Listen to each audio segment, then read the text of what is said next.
జగద్గిరి గుట్టలోని ఓ ఆలయానికి సంబంధించిన భూమి కబ్జాకు గురైందని దానిని కాపాడాలని ఆలయ పూజారి సోషల్ మీడియాలో పోస్టులు పెట్టారు. ఆ పోస్టు వైరల్ కావడంతో హైడ్రా కమిషనర్ రంగనాథ్ రంగంలోకి దిగారు. గుడిని సందర్శించి ఆలయ వివరాలు కనుక్కున్నారు. ఆలయ పరిసరాల్లో కొందరు భూములను కబ్జా చేస్తూ గుడి పేరుతో రూములు కట్టి విక్రయిస్తున్నారని కమిషనర్ కు స్థానికులు ఫిర్యాదు చేశారు. దీంతో సర్వే నెంబర్ 348లో ఉన్న వెంకటేశ్వర దేవాలయంలోని 25 ఎకరాలు కబ్జాకు గురైందని దానిపై విచారణ చేపట్టి యాక్షన్ తీసుకుంటామని రంగనాథ్ వెల్లడించారు. అక్రమ కట్టడాలు కట్టిన వారిపై చర్యలు తీసుకుంటామని హెచ్చరించారు.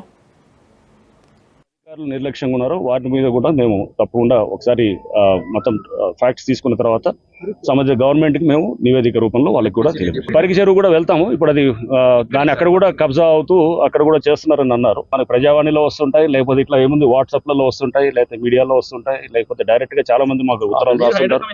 మెయిల్ హైడ్రా వస్తారు, వచ్చి మాకు ప్రజావాణిలో చాలా మంది వస్తున్నారు. వచ్చి ఎవ్రీ మండే మాకు ఉంటుంది.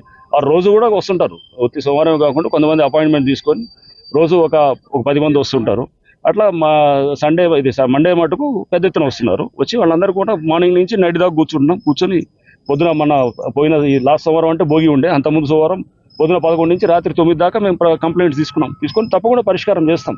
అన్నింటిని కూడా టైం లోపల చేస్తాం. ఎవరైతే ఇక్కడ అధికారులు నిర్లక్ష్యంగా ఉన్నారో వాటి మీద కూడా మేము తప్పకుండా ఒకసారి మొత్తం